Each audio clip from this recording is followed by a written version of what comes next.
Important stories. Fat naked cow gets stuck in swimming pool. It's a headline in a lot of local newspapers. Yeah. We're on the same team, Nick. Yeah, but I'm just helping you. Join us for Ministry of Defence, Saturday nights, 8 o'clock on GB News. I'm Dan Wootton. Join me Monday to Thursday from 9 to 11 for the feistiest and most fun news debate on TV, where free speech reigns. I'll bring you a sharp take on the day's biggest stories, bombshell newsmaker interviews, and A-list guests. And I guarantee you, no spin, no bias, no censorship, and no reason to go to bed. That's Dan Wootton tonight, Monday to Thursdays from 9 on GB News.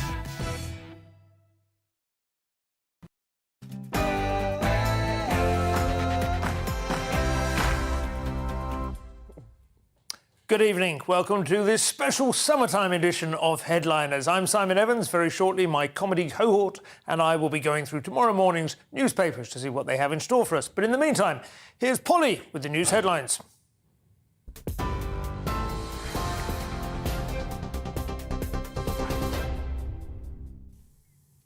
Good evening. The latest top stories on GB News. Boris Johnson is reviewing the role of his ethics advisor after Lord Geidt unexpectedly quit yesterday. Downing Street says they may not appoint someone to the same position.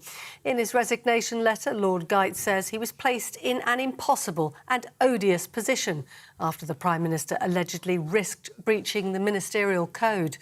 Boris Johnson's defended his actions, saying he was seeking advice from Lord Geidt on how best to protect a crucial national industry.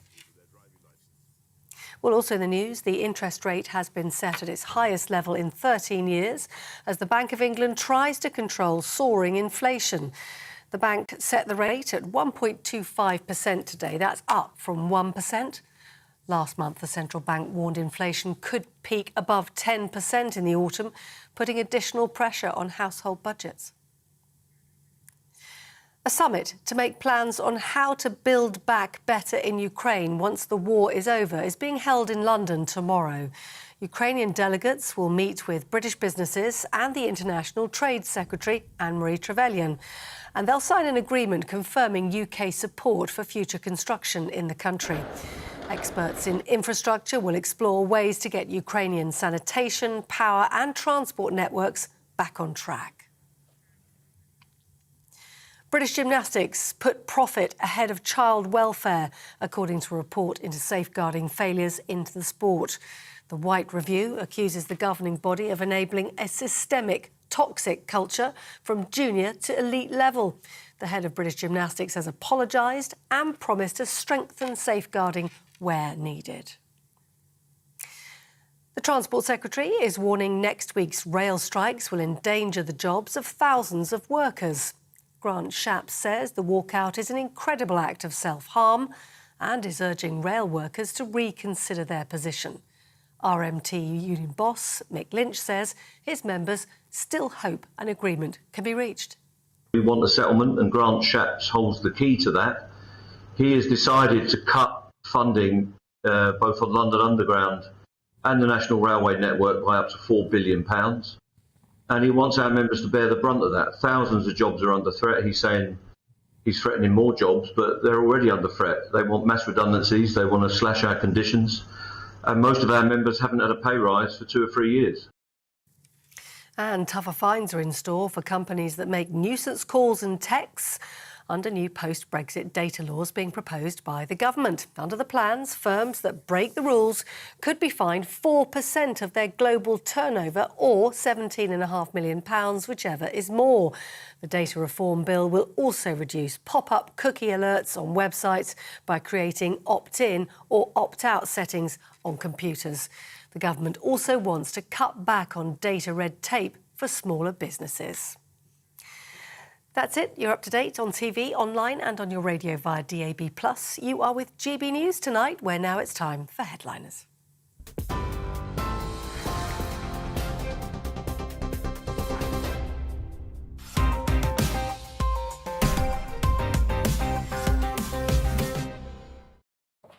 Hello and welcome again to Headliners. I'm Simon Evans. Leo Kearse has obviously kindly lent me one of his shirts for the evening. Eagle-eyed viewers will have spotted that. Joining me tonight are the two surviving members of the band Hearsay, Josh Howie and Dana Alexander. Dana, you probably don't remember Hearsay, do you? I don't know who you're talking about. They were the very first creation of the sort of pop idol mode, weren't they? I'm a big fan. They were great. They only really had one hit, but it was a good one. When was this? How long ago was this? It was about 1904. No, I can't. Yeah, when was it? 19, 18 years ago. I remember Okay, we yeah. actually watched the final at my wife's party, and we just stopped and everybody just watched it. It was like that. Was it because Pop Idol was the big one? That became the big. X Factor was quite big. What was this one called? This was cool. I think this was pop band, the pop. Yeah, pop something. Pop Yeah, band, it was pop the first something, one. Pop something. Yeah, pop band. Anyway, it was great. It was a great show. Yeah. I'm still trying to get my head around Eurovision. Yeah, these things move on. I'm trying to get my head around the fact that we nearly won Eurovision. In fact, if it hadn't been for a sympathy vote for the, sadly war-torn Ukraine, we would have actually won this. Yeah, we would have deserved that. Just sympathy let vote. them I have didn't it. get to be on headliners quickly enough after that to discuss it. I don't want to clear the agenda now, but we're not allowed to. OK, we have some newspaper front pages to share with you. We start with the Daily Mail this evening. Now, brace for pain of the big crunch. That is the Daily Mail's way of communicating the Bank of England's warnings that there's going to be terrible inflation, rate rises, and the government can't help everyone. The Daily Telegraph have the same story, inflation to hit 11%, says Bank of England. A couple of beautifully dressed ladies are off to see Ascot, nevertheless, hoping to compensate, possibly with a nice win. And our exam boards are a disgrace, says Judith Woods. The Independent have outcry as Johnson plans to axe ethics advisor role. They've deliberately phrased that to make me trip it up, but I got over it. That's European leaders showing support in Kiev is the picture, with Zelensky, as always, dressed casually among the suits.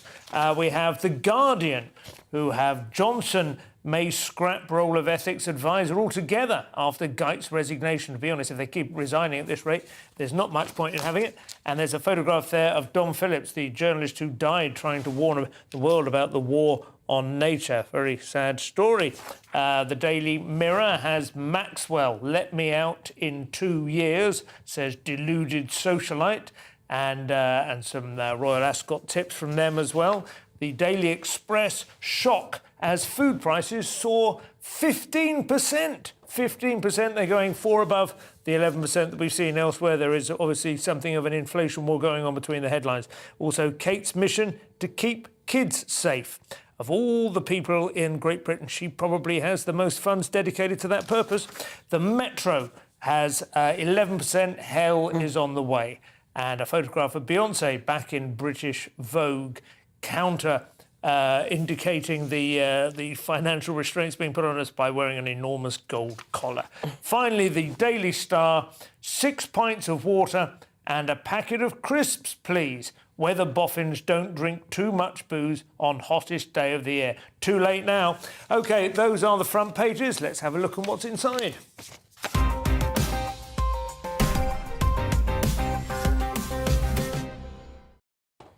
So we begin the show with the Telegraph's top story. This is inflation. Josh seems to be dominating the headlines generally. Well, this is something that's going to affect all of us. And the Bank of England met today, and they are increasing the interest rates to meet this 11% increase in inflation by 0.25%. That's the fifth increase in a row.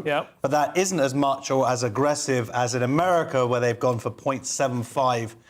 America's and actually the rest of Europe. From the same base, roughly? From around the same base. But they want to get on top of it and be aggressive now. I think England's being a little bit more cautious, the Bank of England, although 3 of the 9 people wanted to push it up to 0.5. Right. So I think gone up since, I can't remember when it started, it was about 9 months ago, but it's gone up from 0.5% it was on for a long time, wasn't it? Yeah. It's more than doubled now. In fact, it's trebled in quite a short period of time. I mean, they're having a meeting every month. Well, that's it, because it is changeable, but it all seems to be moving in the wrong direction, and it seems like it's going to stay in that wrong direction. They're saying for maybe about another, at least for another year and a half or so, until they can get this inflation under I don't know if control. you remember this, Dana, but shortly after the big crash 2008, we had Mervyn King, I think, was the Bank of England governor then. And it went straight down. He said famously that the NICE decade was over. NICE was an acronym. It technically meant something to do with low inflation. You have plenty of growth, but no inflation. It was a sort of perfect harmony of the forces, and we should get used to it. In reality, it didn't happen. I mean, it was this. We haven't had a free-for-all economically, but we haven't seen inflation like this. I don't feel like we've seen it. And it was so steady. Early 90s. Okay, yeah, there was a bit of a burst, wasn't there, under Lamont? Well, I think the biggest one that I can see on this graph was, I guess, it was 1979 with Thatcher, when interest rates were 17%. And I'm not going to pretend like I know a ton about interest rates. I mean, I just keep thinking I don't even have a mortgage. Give me a break. But I guess the whole point of it is trying to cool. It's when demand is out. There's too much demand and not enough supply. So I guess what it ends up doing is they want to curb borrowing, as I understand. You right? make money more expensive, saving. and you limit the money supply, and there's not so much sloshing around. The trouble is they've been printing money for like a couple of decades now. Quantitative easing here and in the States, absolutely inflating asset prices. Loads of people who actually own appreciable assets like stocks and shares and houses. It's huge.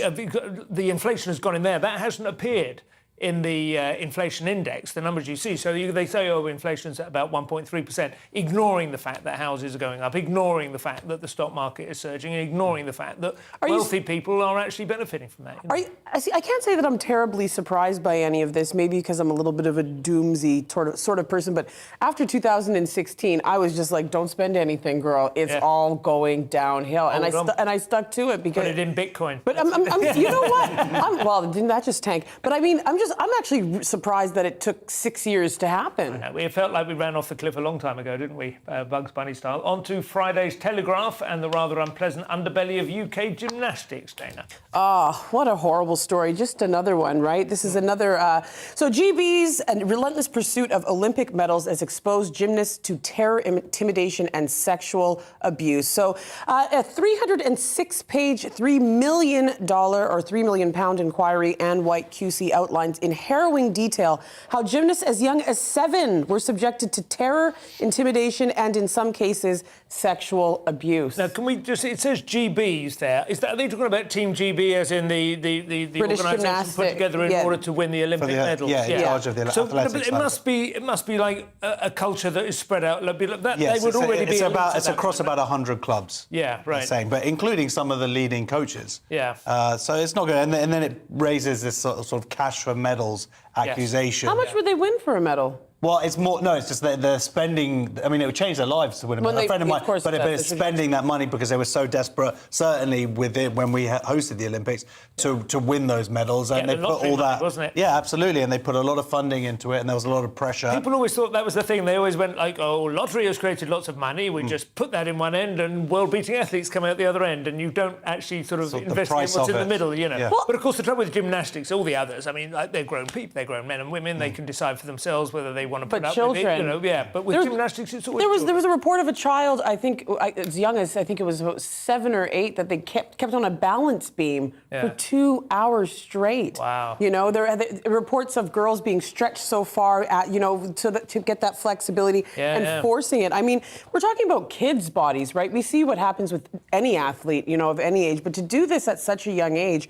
I'm actually really surprised that they don't have somebody monitoring the safety of children like they do on set, right? There's always someone on set making sure that these kids they got their lunch, they're eating, they're doing everything that they need to do, and I'm a bit surprised that that's not happening in sport. They probably have found workarounds, They probably go, OK, we'll do it here, but wait, you come back after dark.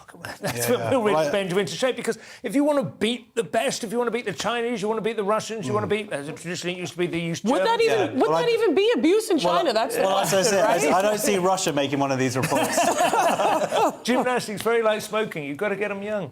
We go to Friday's Guardian, and Boris Johnson's ethics advisor has given some helpful feedback to his former boss, Josh. Yeah, so he retired yesterday. Sorry, he resigned yesterday, and now Logate has finally come up with the letter has been published. It was sort of, I wouldn't say it's hidden for 12 hours, but it was sort of kept under wraps. It's come out, and interestingly, it's got nothing to do with Partygate. It's all about this some steel tariffs, whatever. But some people are saying that it's really about a whole bunch of stuff, and this was the final nail in the coffin. There was just like... It seems like a certain culture, but you're right, it's not Partygate. Exactly. Well, he said, a friend of his said that he's sick of being lied to, and also he's frustrated at his portrayal of being a patsy, which is essentially what he has been for the last year or so. Right. So I think he's had enough, and that's it. He's bailed out.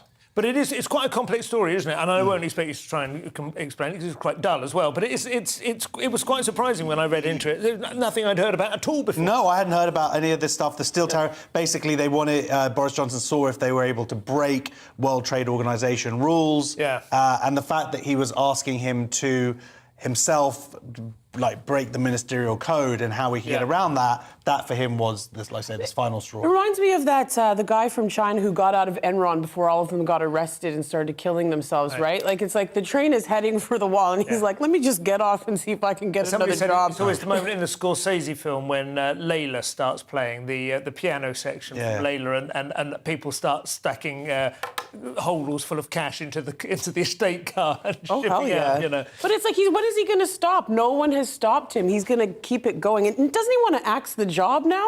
Ethics. Who needs ethics? Off with his head. But we were discussing this last night, at the risk of repeating myself. It does sound like quite a new job. Is it something that's been created specifically to deal with Johnson? I don't remember Tony Blair being subject to an ethics. Maybe he needs to hire like 5 or 6 ethics people. He just needs a governess or something. Yeah, he just needs to like keep... a Mary Poppins. Agreed. Put that back. Stop that. The naughty, what's it? The nanny. The nanny. Friday's Daily Mail next, and this is more on the HRT crisis. I say more. This is the first I've been aware of it being a crisis, but. So hormonal replacement therapy, So menopause shouldn't be medicalized into something that always needs treatment, and most women do not want HRT unless the symptoms are severe, experts say. But we also have to look at the shortage of this medicine, right? So all of a sudden, this is the way that they want to deal with it. But when I did look into the story, you could compare menopause in a way. Hormonal changes also happen throughout puberty. Nobody's trying to block that. I mean, it's the one. It's interesting that they're treating it as a medical issue when it's something that's inevitable. I'm not going to be able to avoid menopause. That's just a part of life. And same with most women. You know what I mean? I know quite a few women of my age, who have had it or been through it and have used it. And I think to a large extent it depends, to be brutally honest, whether you want to continue living at the same pace or whether you need to. If you need to be like, if you're a mother still and you want to try and have a career, menopause can disrupt your ability to function, at the highest levels. And if you can find a way of smoothing over that, I wouldn't. I thought I thought I was having hot flashes today. I was like, I'm only 40. What's going on? Look, I know menopausal women as well, or perimenopausal. It's a massive shift. It's not just about maintaining. It's just like even to keep at some basic. You get brain fog. You get the sweats at night. You can't sleep properly. It changes your whole body chemistry. So it's a massive shift. So it's. I'm not a woman, I can't, but the fact that they're sort of coming out and saying, most women don't want HRT unless the symptoms. Those symptoms can get bad quickly and has a very big impact on your quality of life. And it can impact your family as well, because it's hard to explain to the kids, why is mummy suddenly so angry or whatever, and it's... And HRT why is mummy balding? HRT has been amazing. I agree. I mean, there have been, there's been issues with it I'm still... But they're saying they're less and less than they actually... It does remind me a little bit, this was a crisis a couple of months ago, wasn't it? Well, it's again, an ongoing thing. Almost a cult of natural birth, which led to a lot of women experiencing extremely painful births, because they were made to feel they were immoral for demanding. And putting the kid at risk, too. Yeah, exactly. Well, what this is sort of saying is like, just exercise and whatever. No. It's a thing that are going to get to some degree. Menopause, we have a drug... gas and air. Yeah, exactly. We have a drug that is going to really help you. That's why there's a shortage. And they were also trying to convince them that if you worry about it, it's going to get worse. I thought this report ridiculous. Not on. Friday's Guardian, more on the cost of living crisis. This time it is specifically food costs we're looking at, George. Yeah, so UK food prices could rise 15% over the summer, and that's on top of rises. You're big into your cooking. I do all the family shopping. The jump has been noticeable over the last few years. And what they're saying is the impact of that is that poorer families are going to start missing meals. Yeah. And even people who are wealthier... We're going to have to go to Asda. That's terrible stuff. No, are going to now have to start watching and planning their meals and stuff like that. I mean, that's not as... But the point is, everybody is being affected to some degree because the base staple stuff, anything certainly to do with wheat, is the issues here because, of course, what's happening in Ukraine and Russia are withholding... Sunflower oil. Yeah, and sunflower. But because wheat affects... Also, pigs, chicken, meat, all that stuff that gets fed. Livestock. Yes, livestock. That's the thing. You might think you've gone keto and you've given up bread, but your pigs and your cows that you eat No, we should spin it like the HRT story. No, you need to eat less. Maybe just about 15% less. Well, I suppose there is potentially that argument, but this is rarely what happens, isn't it? When, if you were to... I'm only setting this up to knock it down, but if you were to say, well, haven't we got an obesity crisis in this country? Maybe it's a good thing that food goes up. But the trouble is, when food gets expensive, that's when people start eating the wrong kind of food. That's when they eat the worst kind. Yeah. Even, everyone just, gets depressed and they just start eating Christmas That's true. Stuff, it's interesting because I used to say, noticed that in Canada, a lot of the homeless people were obese because the things that they could grab were 99-cent meals off of McDonald's. But you guys are very lucky, I'm going to say, in the UK because our food prices are already insane. I'm talking $3 for a head of broccoli. I know I've said this before on the program, but when I still look at them I was ecstatic to buy a thing of vinegar, 29 pence. I was like, what is this? What was it, 29 pence? A bottle of vinegar. Why? You thought I said something else? It's called a brain of broccoli in this country. Just so you know, we call it a brain of broccoli. Broccoli or cauliflower is sold in brains. No. Speaking of the cost of living, our story before the break, Michael Gove has some words of comfort to those worrying about the bleak future they're facing, Dana.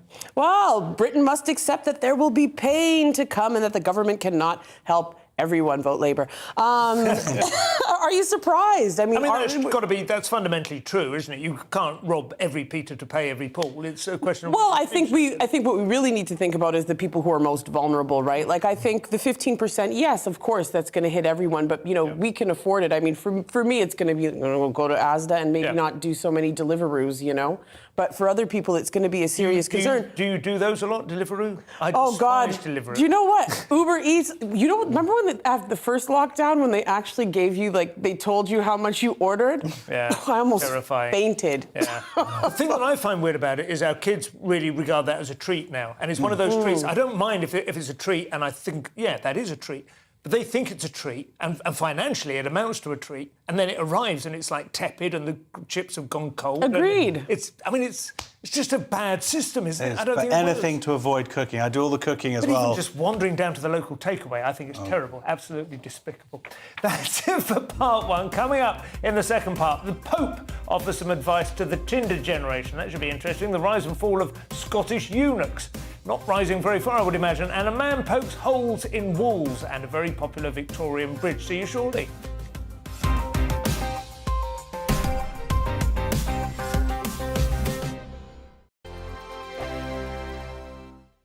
We are GB News. We're right across this great nation. On TV. On radio. On digital. Absolutely everywhere. We don't talk down to you. We embrace all voices.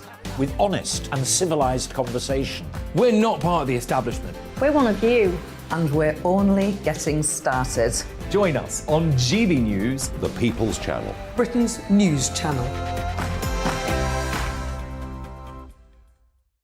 Every morning from 6 o'clock, we'll wake you up with GB News Breakfast with all the stories you didn't know from the night before. So whether it's serious news, entertainment, or your own views from all over our great nation, we're here to kick off your day with a smile. And the national media should be reflecting and reporting what's happening here. You will notice the northwestern accents. Whether you're with us on TV, radio, or online, every morning, it's breakfast from 6 a.m. Hope you can join us. Join us for Ministry of Offence, the comedy panel show that's just like the news, in that the left fights the right and it doesn't really seem to matter who wins. We cover the big stories. It was in fact a troop of baboons and not angry vegans. I like that. And the really important stories. Fat naked cow gets stuck in swimming pool. It's a headline in a lot of local newspapers. Yeah. We're on the same team, Nick. Yeah, but I'm just helping you. Join us for Ministry of Offence, Saturday nights, 8 o'clock on GB News. I'm Dan Wootton. Join me Monday to Thursday from 9 to 11 for the feistiest and most fun news debate on TV, where free speech reigns. I'll bring you a sharp take on the day's biggest stories, bombshell newsmaker interviews, and A-list guests. And I guarantee you, no spin, no bias, no censorship, and no reason to go to bed. That's Dan Wootton tonight, Monday to Thursdays from 9 on GB News. Join us for Ministry of Offence, the comedy panel show that's just like the news, in that the left fights the right and it doesn't really seem to matter who wins. We cover the big stories. It was in fact a troop of baboons and not angry vegans. I like that. And the really important stories. Fat naked cow gets stuck in swimming pool. It's a headline in a lot of local newspapers. Yeah. We're on the same team, Nick. Yeah, but I'm just helping it. Join us for Ministry of Offence, Saturday nights, 8 o'clock on GB News.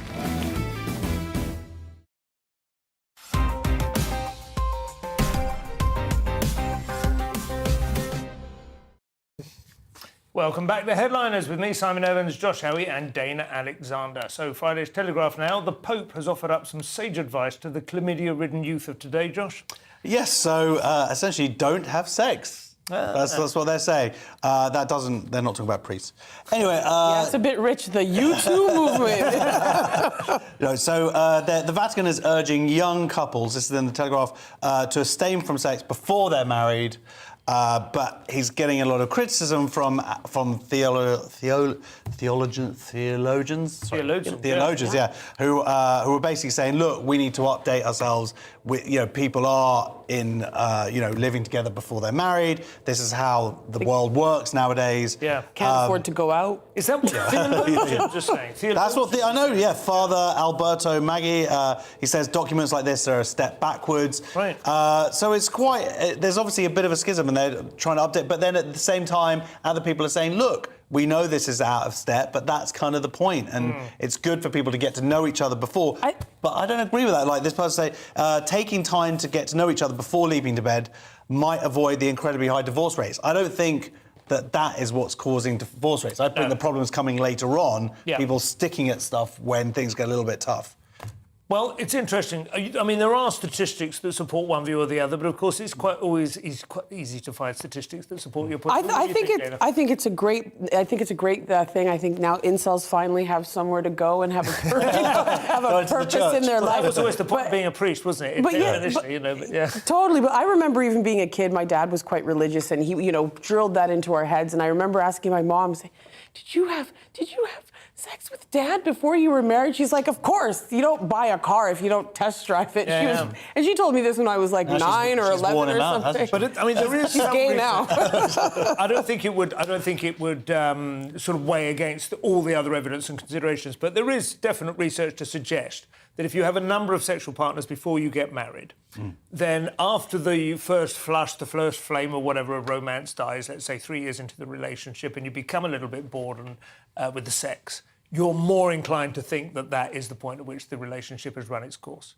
That becomes a calculation that you're just naturally, because you've made that calculation before. You go out with somebody for 3 years, 2 years, 4 years, whatever. Sooner or later, love life becomes a little bit mundane, a little bit repetitive. You think, it's time to move on. And you do, and it's no big deal. Isn't that just delaying it? There's a little bit of procrastination? I don't know. This is a theory, but I do think the Catholic Church has some sort of awareness that this has been Well, I'm going to try it out. When I lose my virginity, I'll let you know. Well, what do you say? People are getting married when they're 40. You want them to, come on. Nobody wants to deal with a virgin over 25. Is any of the serious problems which are being, there is massive collapse in fertility. People are marrying very much later than they used to. They don't feel they can afford to have children at all. They can't afford to have a house big enough to have children in the major cities. All these kind of other problems. This isn't addressing any of them. So, on the whole, it's 3-0 against the Pope. Friday's Times next, and it turns out eunuchs are a thing in Scotland, Dana. Yes, so the NHS Scotland has had to apologise for saying that eunuch should be a sexual identity. I'm a little bit confused because there's so many different situations that eunuchs come up in and reasons why people become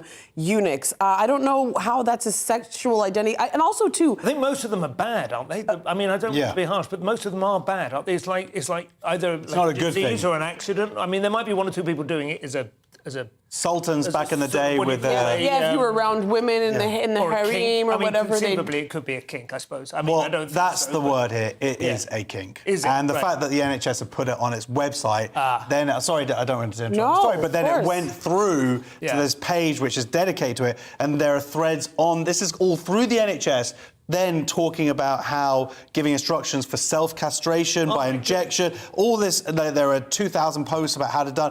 It's not good that it's going through. Sorry, Dana. I'm still confused about this. Like, who does this? I mean, if someone else does it to you, okay, obviously, because they're people with sexual violence and things like that, or I guess the castrato, right? Yeah, that was another reason. Not that a big people tradition in Scotland, as far as I know. No, of course not. And I mean, when I start looking at it historically, I think it's really quite dangerous to do as an adult. And later on in this article, they talk about a guy who was performing these castrations in his basement in Finsbury Park, just up the road. He's been arrested. But you know what? The Royal College of Nursing as well, they put up a thing saying that they are endorsing Eunuch as a gender identity. And I'm sorry, I know we disagree on this, but this is unfortunately what happens. How do you know? Well, okay, I mean, you open the door to some of this stuff and then some other stuff comes through if people aren't really aware. I don't think Eunuch is a gender identity. Well, they're saying it is a gender identity. That's the point. It's coming through official channels because they're trying to be right on and go, all right, that we got they, them, and then this is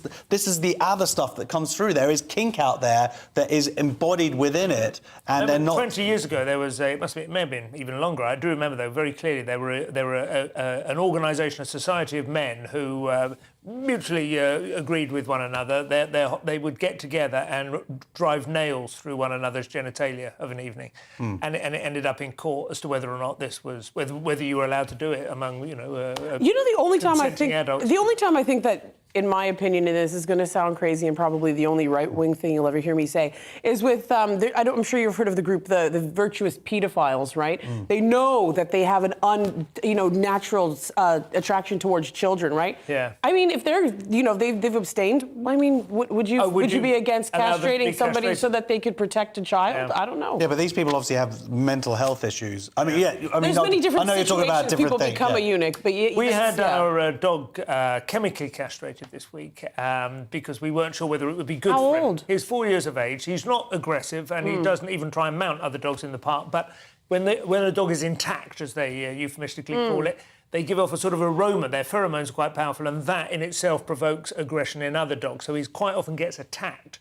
Being a lovely, apparently it's quite dangerous to do. Go on the NHS website, you get some good tips. But my point is, a chip, they inject it into him, it lasts for 6 months. That costs very nearly as much as the full surgery. So, I just thought, God, how much is the surgery? I think it should be brought in as a... Was he looking for them, like, after the surgery? No, he's not had the surgery yet. It's just got the chip so far. He doesn't even know it's happened yet, I don't think. Okay. Well, unfortunately, this is human beings. Yeah, no, but still, we could experiment. So, next up, Friday's Daily Star. A territorial dispute turned ugly. Josh? Yes, so this is a pensioner who is protesting against his neighbours. He's saying that his neighbours built an extension. He's saying it comes 2 inches. They knocked down the garden wall. Yeah. He's saying the new extension came over 2 inches into his space. 2 inches, and he's been drilling holes in it. Then the police he got fined 90 quid. They took away his drill. Now he's put up with these signs saying that they've stolen from him. He's an 87-year-old man. Yeah. His family's lived there 20 years. They've never had a conversation with this guy.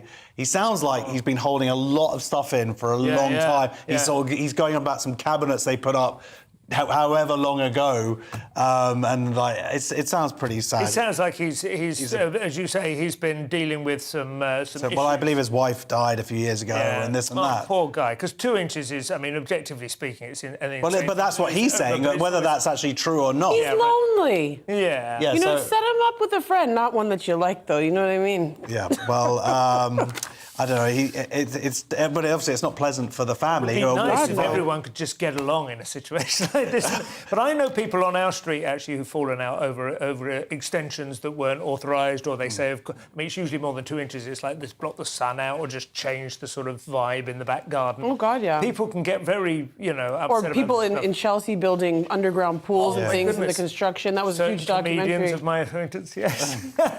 Staying on property, Friday's Express has a story story on new laws for landlords. Yes. So new law to bar landlords from banning pets, children, and benefit claimants. Okay. So, I mean, I think it was, 1 in 6 people that had to move during the pandemic didn't do so voluntarily. So tenants will have more power to challenge poor practice and unjustified rent increases, and could also be saved this expense of having to move often from one rented property to another. And I'm just really surprised that this is new. Yeah. And there's also more about the story about making sure that the house is in a safe condition, a livable condition. How is this not already in law? Yeah, this is all good news basically, because it needs to be done. We've got 11 million people who rent in this country, or 4.4 million households, I think, including yourself here. And the fact that there's going to be a private renters ombudsman who's going to come along and who can quickly resolve issues. The fact that they can't, private tenants can't. The landlords can't just kick people out. It's there's all of this is good stuff. The only thing is that Labour is saying is it should be brought in straight away, because it's having to move house every time it's expensive. You have to pay the deposit again. Can I just ask, on the pets thing? I know that's probably not the most significant thing, but on the pets thing, is the idea that people rent a house and then get a pet without clearing it with the landlord first? That might, or just pets are just not allowed on the property. Pets at the moment are not allowed. But to be fair, pets do cause damage, and they have to be. The house has to be cleaned regularly. That's what I was thinking. That's a bit different from having children or grow. I mean, there's some things that you think, well, if you want. I mean, an awful lot of people are going to rent, and we do want people to be able to have families. So that does feel like it's definitely. And I think if you're going to say I'm going to have a pet, I think people should pay a little bit of an extra deposit just in case they don't take care of pet mess, because it does change the property. Oh, it just does. Yeah.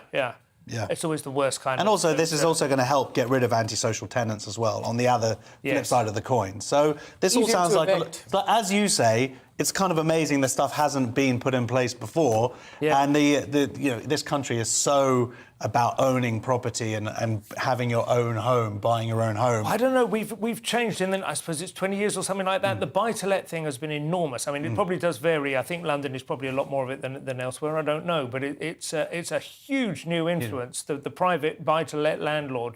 People with just 3 or 4 properties they refer to as their pension income or whatever. They just think of it as a little. But it's really distorted the market. Yeah, absolutely. I think. It used to be a lot more people would rent when they left uni, first 3 or 4 years. You would rent while you looked around and, got your stuff together. Now, I think it extends beyond the horizon for a lot of people, doesn't it? The prospect of renting. This is a good start, but I do think that there should be some actual rent control and rules about percentages, about how much you can raise somebody's rent. Because as I understand it, that's arbitrary. People can do what they like. And I mean, with this cost of living crunch, which I think will actually be a full-on recession, they're going to have to do something, because they're going to put families at risk. Well, sounds like very plausible scenario. Part 2 is at an end. After the break, we have the fun stuff. Tom Hanks, Elon Musk, Josh Howe's favourite place on earth, Costco. Yes, I'm very excited. See you shortly.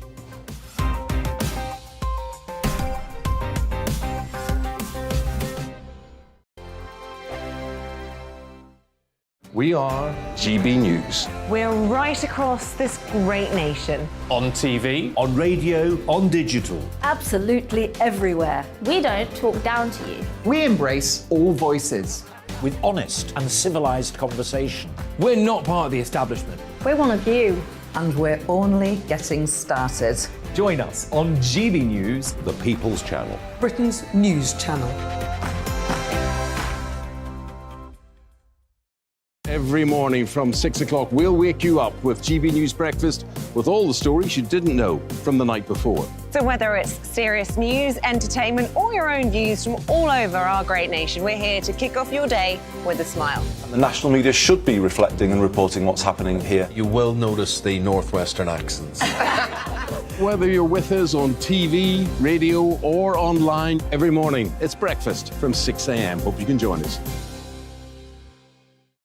Join us for Ministry of Offence, the comedy panel show that's just like the news, in that the left fights the right and it doesn't really seem to matter who wins. We cover the big stories. It was in fact a troop of baboons and not angry vegans. I like that. And the really important stories. Fat naked cow gets stuck in swimming pool. It's a headline in a lot of local newspapers. Yeah. We're on the same team, Nick. Yeah, but I'm just helping you. Join us for Ministry of Offence, Saturday nights, 8 o'clock on GB News. And Dan Wootton. Join me Monday to Thursday from 9 to 11 for the feistiest and most fun news debate on TV, where free speech reigns. I'll bring you a sharp take on the day's biggest stories, bombshell newsmaker interviews, and A-list guests. And I guarantee you, no spin, no bias, no censorship, and no reason to go to bed. That's Dan Wootton tonight, Monday to Thursdays from 9 on GB News.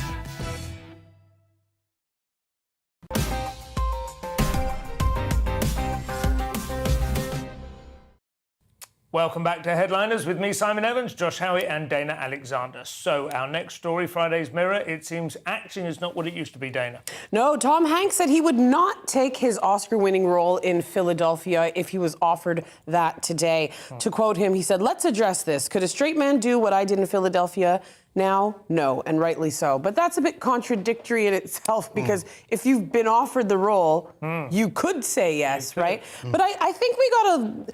It's interesting because you have to look at it both ways, right? So if a gay man, or if a straight man can't play a gay man, can a gay man play a straight man? But I think what it was like back in the day, like if you look at Rock Hudson, for example, he kept himself in the closet because he did want to play straight roles. And if you look at the abundance of straight roles versus gay roles, this may not be the hill you want to die on. It's a very interesting question, that, you know, the kind of different representations and what acting amounts to. And there is a kind of, there's a little impulse in me that just goes, it's acting, you know, you can be whoever you want to be. Some people pretend to be aliens. But on the other hand, I suppose you have to register that we're maybe moving into a slightly different culture where acting means something different. No, but I also think that first of all, they always say this after the fact. Mate, you got your Oscar, you got all the cool stuff that came with it. Of course, everyone always turns around after and said, oh, yeah, once you've already got all the cool stuff. But secondly, there is an argument there that him as this sort of straight American, all-round American guy was what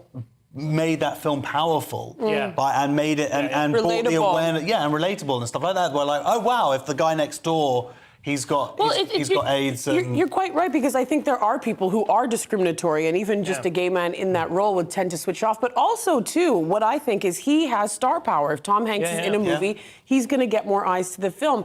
But this has also been an argument that's been happening with transgender people, right? So women playing transgender roles, cis women, that is. But the issue is that it's this circle, right? So we don't have somebody popular enough that is gay to do this, but then it just keeps repeating themselves because they never get those opportunities or that chance to become as popular, which is why there's a really good show that came out, Ryan Murphy Pose. It was one of the first ones. It studied the gay and Latino ball scene in New York in the early 80s, and they actually used it was 5 trans women of color that led this. One finally got an Emmy, so hopefully we can break that trend and get people in the community the type of status that can bring eyes to the project. And then what about, sorry to interrupt, but what about Denzel Washington, who played Macbeth recently? I mean, you could say conceivably that there were 1 or 2 black people in what about Jesus? You know, but no, exactly, of course. So if you're saying, would you now say you've got to be an Aramaic Jew to play Jesus, you've got to be a white man to play it? I mean, there are a lot of black actors now cropping up in BBC historical dramas. One played Anne Boleyn recently. That caused a certain amnt of irritation. With I'm waiting for Black Mary Poppins. Can you imagine the Black Mary she's Poppins? A fictional character, but Anne Boleyn existed, right? So, but people will still be upset. People would be so upset. Macbeth kind of existed, but is obviously raised to a mythical level. I'm personally kind of fine with it, but I do think the flip side of that is you then go, I think a straight man can play a gay actor. Well, I'd always wanted to be in Boys in the Hood. Right. If I could... As the mailman? I mean, a hood... No, as Cuba Gooding Jr. If that's all. But I would like to say poor old Tom Hanks is actually very limited now in his role. This is because he's going to be in the new Elvis movie. He's playing Colonel Tom Parker. Number 1, he's not a colonel. Yeah. But number 2, he's Tom Hanks. So he's having to accept every role now has to be called Tom. But then again, then you can go you can go to the other far side of it, like the Wayans brothers in that movie White Girls, right? Yeah. Which is offensive for different reasons. Because it was rubbish. Oh, I'm glad you said that. I tried to watch that the other night. What were you doing watching White Girls? It's the high culture, and you're trying to watch that film. Did your child force you? What, you're talking about King Richard? No. Sorry, no, sorry. The Williams. No, Wayans brothers. No, sorry, I missed this. White chicks. Girls. It was two black guys and they dress up as white women. Girls. Oh, no. That is very different. Sorry. I thought you were talking about the Williams. Now you have to, thing. now you have to go check it out. That's too Now you have for to you. check out White Girls. White chicks. White chicks, you're right, sorry. Okay. That's very funny. Okay, give me a couple of minutes while you keep talking. King Richard. Guardian now, Twitter is implementing a new feature, or rather, I think it's boasting that a new feature has worked. Yeah, something like that. So, obviously, Twitter, everyone calls it a toxic place, and it can be quite abusive. And they put this new feature on saying, are you sure you want to ruin that person's day or whatever? And it turns out that when you do that, out of 100 tweets, 69 still went ahead with it. Yeah. But 22, they revised it. One actually made it worse. Yeah. And 9 were cancelled. But not only that, it had a longer-term impact on that person's what they were tweeting. And those people who decided to sort themselves out and not be as abusive continued that way, which is really quite a nice. Twitter's a really hard place, and you get like abuse, and look. I've had like proper pile-ons. I've had the Corbynites just come after me. It's nasty stuff, and trying to dig out everything and just get abusive. I've had mad stuff, but you know, even just little. It's like, come on, man. But like, if you've got nothing to say, just why go there? I think it's great to be nice on Twitter because I think it's an excellent strategy in keeping your job. Yeah. But what about the little prompt? So maybe the suggestion. This works on Twitter. I've been prompted twice, and both times It doesn't understand nuance, though. That's the other thing. It's not always offensive. When No, it was on both occasions when I was abusive. Yeah, somebody had said something absolutely demanded abuse back, and I was like, you know, slapping them down. But the thing came up, and I was like, at first I was like, yeah, you're damn right, I do want to say that. And then I was, okay, you know, and you similarly calm down. But my question is, could this be sort of rolled out? Could this be a way of taking the heat out of other situations, I suppose? What, in real life, you mean? Yeah, real life or in other online situations. Yeah, it seems to be Twitter seems to be there's something about the medium, where it brings out the anger. I'm just very interested, the sense that you're giving me that they have monitored the ongoing Twitter activity of the individuals. It would not be impossible for them to then also come back to those people and say, on a scale of 1 to 10, how angry were you, today? Do you feel things have got better a little bit? Do you know what I mean? They have these kind of tests. It would be quite interesting to do that. Just sort of say, if you were getting prompts every I don't know how much anger there is generally on Twitter, but you're absolutely right. It's more conducive to raising the heat, isn't it? Yeah, which the sad thing is, of course, you get out in real life and you see people, and we've seen friends or like former friends or colleagues be abusive towards us, even doing this show. Yeah. And then you sort of see them in the green room, and all this anger is there, and then it's like you suddenly go, oh, that's a human being again. Well, we had one where we even had a misinterpretation, right, on Facebook, where you were like, you were being very mean. You're being very mean. Now you're mischaracterising Josh in a I was like, why? I was trying to be nice. This is how it's But in trueness, I didn't mean anything, of course. Let's move on. Mail once more. 2 words, Josh. Costco. Oh my God, I'm so excited for this story. Costco is probably one of my most favourite places in the world. So Costco is a big warehouse. You pay a special membership. Pretty much anyone can join. They say it's for people who own shops or retail, or people who are self-employed, or doctors. That's the gist of it, but it's not. That's what I always thought it was. And then I joined about 6-7 years ago. The point is, you buy in bulk, and it's expensive, but the quality is amazing. Right. So you're paying, it's about £33 a year, but for that £33, what you get, like I said, everything you get, it's like buying home brand prices, but it's like the best quality stuff. Right. And then it's also a wide selection. You can buy all your Christmas presents, birthday presents, everything in there as well. Right. You can buy stuff. They have seasonal stuff, so they have, like if there's camping or anything that's sort of like fans at the moment. So everything there is just more expensive, but better. And also you get this, like I take the kids, it's like a proper day. So I want to get sponsored by Costco. So is it branded Costco? I mean, if you bought a tin of beans, it would be Costco tin. And sorry, it's not branded Costco, no. But there is like there is like a brand that they particularly use. Right. But everything there is just fantastic. So if you buy like say we buy some almonds, right? Right. You buy a bag like that big, and you go, oh my God, that's like 20 quid, or that's a ridiculous amount of money. But actually, when you divide it all up, it works out to be a lot, and the quality is amazing. And it helps when you have 500 kids to feed. Well, I do have 500 kids to I know what I'm going to do feed, with 10 kilograms. I used to when I was a kid, funny enough, and I remember the big thing in Costco in Canada was all the samples, right? So they're always trying to get you to try new foods, and it's big. The guy who wrote this article, I think he clocked 2.2 miles just walking around the store. That's how massive it is. But we used to, and we'd always have the wiener, the little wieners on the sticks and whatever you're trying out. You feed a family just sampling. You just eat your way through the Costco. It's great. The profits have gone up 32% in 2018 to 19. So it's not a new American import. No, I've been going for about 10 years or something. Right. So it has been, but it is, I think, getting more popular. I think it's in 12. Is it in 12 countries or something? 12 countries around the world. So I think it's the third largest retailer in the whole world. Well, so Costco, if you're watching, Brighton is ready. Independent once again, finding the mysterious and contested origin of the pandemic that affected so many lives has been discovered, Dana. Yes, scientists may have discovered the origins of the Black Death. So researchers have said that DNA analysis and evidence from gravestone points to a specific geographical area, which is now Kyrgyzstan. Did I say it right? I think it's Kyrgyzstan, is it? Kyrgyzstan. And dating back as early as 1338. So that's very interesting. I mean, who knows? Who knows? But you know what? I was reading later, and it's like, no, it was China. I'm just China. What they detected a change in the genome of the disease. I don't know if that's the word, but presumably it didn't just like pop into existence. It must have been a mutation of something that. Well, it was around rats and fleas, and then it was the carriers. And it must have been something. It must have existed, and as it. This is you know what I mean? It must have been a mutation from something. Have they discovered the point? I do think it did originate from a flea or a rat. From rats, but it crossed over into the human population at that time. No, fleas didn't have it, though. No, but the rats had it, The rats had it, But, obviously, we've got a lot of... Fleas and rats and fleas and rats. That argument can go on for hours. But there are people out there who don't even believe... I say a plague on both our houses. Don't even believe it happened. And these conspiracies, Black Death conspiracies. Funny enough, it was one of the core anti-Semitic theories, wasn't it? That Jews were poisoned.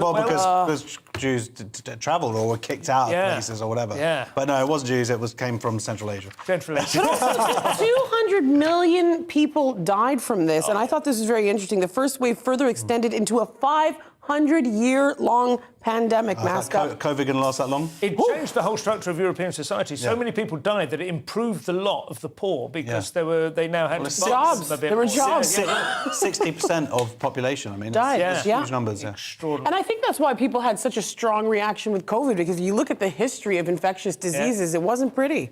It's been an anticlimax, really, isn't it? There we are. Times now, and the British education system was once the envy of the world. I'm assuming this is still the case, Josh? Well, it depends where in the world you are. If you're in Africa, then you're in the Congo, and your country has been mislabeled as Gabon, which that's what they... So this is on a GCSE... It's a GCSE, in the time. So a map of African countries was mislabeled in an exam, GCSE geography exam. Not as a question. Well, it was part of it because it was all to do with oil-producing countries. Right. But supposedly, teachers went crazy when they saw this because it really confused the students because they were like, "Wait a minute, this doesn't make sense." And this is from the largest award organisation, awarding organisation. I think in the UK's largest awarding. So they've apologised, but supposedly they've been making a lot of errors. Yeah. The biggest error they ever made when it comes to Africa on a global map is they shrunk it. Yeah. I don't know if you're familiar with... the projection. Yeah, the projection is completely off. If anybody's interested, just check it out online and see how many different countries fit into Africa. I realized when I had a gig in Cape Town and I had to go to Johannesburg, and I looked on the map and the dots were almost touching. Yeah. So in my mind, on our side of the world, that's a car ride, right? Yeah, well. It's a 2-hour flight. You should. Everyone should have a globe. You've got to have a globe. There's no way you can't work around it because you have the other projection that shows you the correct size, but then it distorts the shapes, right? There's no way around it. Sometimes you say that, but then you have like the legend will tell you, oh, in actuality, Greenland and South America, even though they look the same size, South America's 9 times larger. You can get the ones crazy. that look like orange peel. But anyway, Friday's Metro next, just when you think school dinners can't get any worse, Dana. Oh my gosh, this is insane. So yeah, a dozen school children drank floor sealant that they believed was milk on Tuesday while at summer child care program. From The Simpsons. I'm like, I'm just like, how do you, as a kid even, and I'm just like, how do you continue that? But I'm like, why is the sealant in the fridge? There's so many questions around this. You should have a separate fridge for sealants. Again, the Jews were ahead of us on this. The kosher sealant. The kosher, yeah. What has got? I mean, has it killed them? Is it? No, it hasn't. One kid was sick, and then 2 kids got medical treatment. But I think what happened was that there was a surplus of it, and there were some empty containers, and they just used the containers for the overspill, and then they didn't, label them or take them out. And this is not good. This is in Alaska. You said that, right? Oh, yeah. It is horrible, and it's not the only time it's happened. Another incident in March had Jersey. 25 kindergarten students. Yeah, in New Jersey, the hospitalized. They ingested sanitizer. Was it alcohol-based? Could you imagine a bunch of drunk little kids? That would get close to your nose, and you would go. You think, how do you get that in your mouth? You think it. But I find milk disgusting, so I kind of almost hold my nose anyway. So you add a little sealant to it, just to make it top it up. Yeah. Mirror now. Frankly, this is one of the great debates of our time. Inform us of its magnitude. Sure. So this happened on Mumsnet. Love a bit of Mumsnet. Yeah. And a woman sparks an amusing debate, according to the Mirror, over whether pets should see you naked. This is Dottie Potter. Is her username. I was talking to a friend about sleeping with nothing on in the hot weather. She said she wouldn't do it because the cat would come in and see her naked.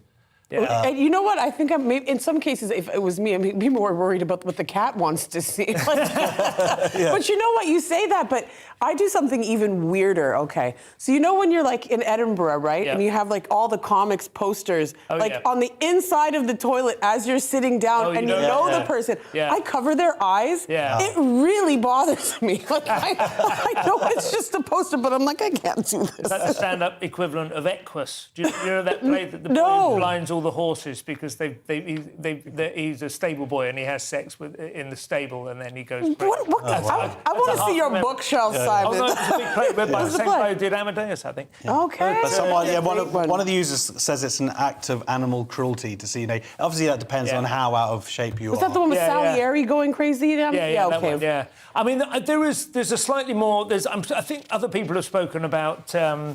Your dog watching you have sex. I mean, that is a thing, isn't it? Do you think that's not right? Is it? There are limits to what you can. I think just nakedness. It's kind of fine, but I do feel it's weird if your parents, pets are aware. One time, a Pomeranian I didn't know saw it.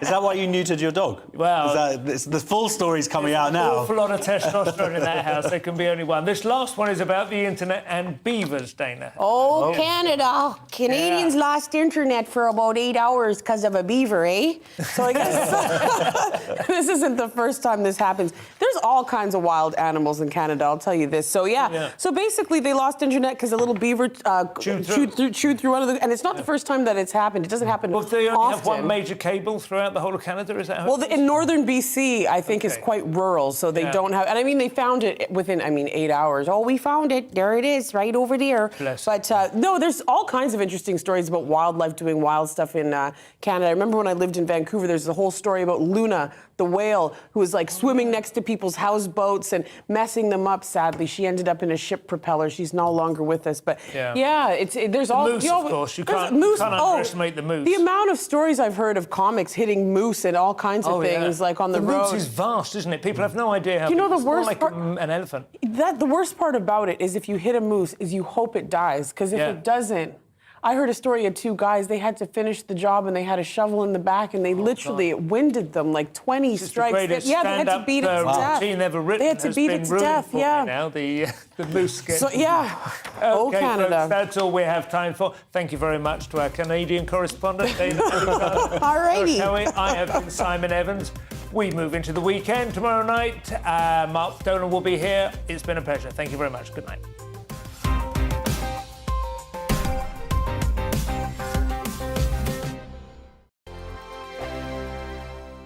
I'm Dan Dan Wootton, join me Monday to Thursday from 9 to 11 for the feistiest and most fun news debate on TV, where free speech reigns. I'll bring you a sharp take on the day's biggest stories, bombshell newsmaker interviews, and A-list guests. And I guarantee you, no spin, no bias, no censorship, and no reason to go to bed. That's Dan Wootton tonight, Monday to Thursdays from 9 on GB News.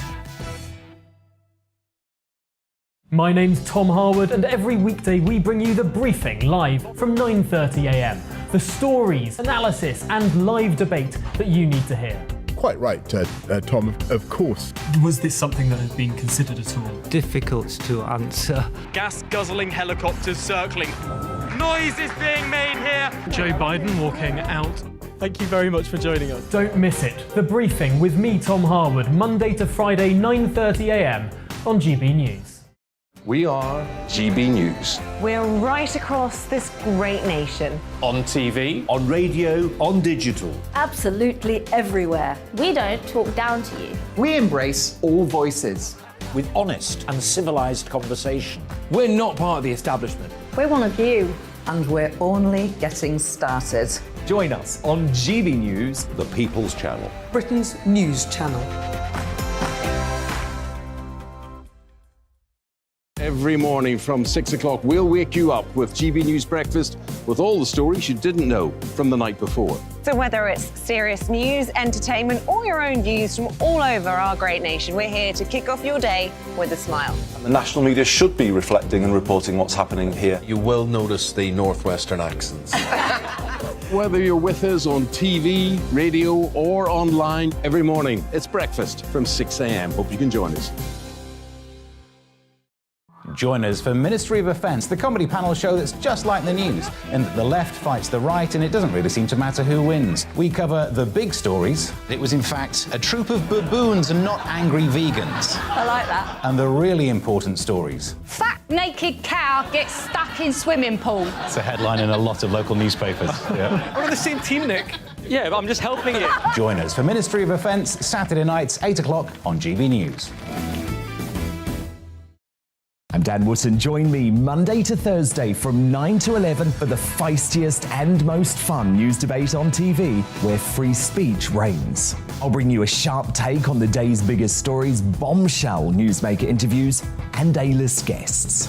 And I guarantee you, no spin, no bias, no censorship, and no reason to go to bed. That's Dan Wootton tonight, Monday to Thursdays from 9 on GB News.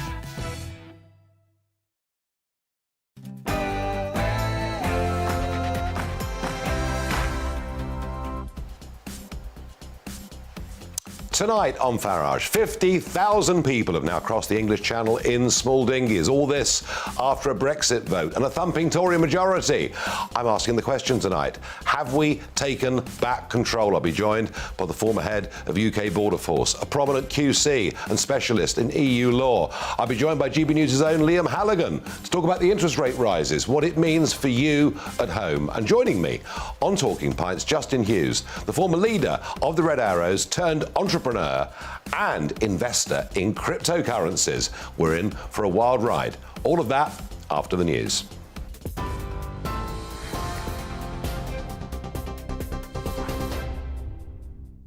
Nigel, thank you. The top stories on GB News tonight. Boris Johnson may not replace his ethics advisor after Lord Geidt unexpectedly quit yesterday.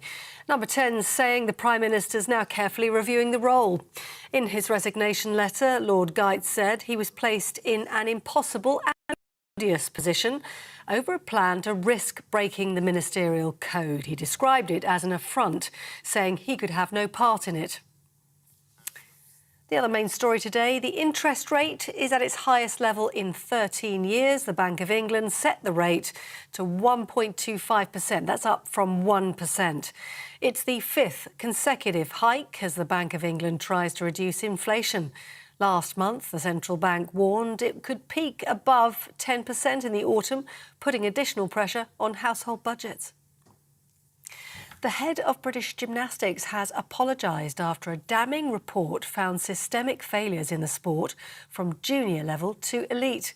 The White Review accused the governing body of enabling a toxic culture which put profit ahead of child welfare, and that the organisation failed to listen to athletes' complaints.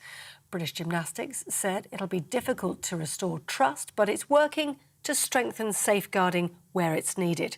Olympic gymnast Lisa Mason says she was subjected to terrible abuse when she was just 7 years old. My coach wanted me to wear grips on the bars, and my hands were too small when I couldn't feel the bars, so I refused to wear them. And as punishment, you know, he put me on the bars until my hands bled, and then literally used to put our hands down and pour surgical spirit on them, you know, and this was like a normal thing. The Oscar-winning actor Kevin Spacey can return to the United States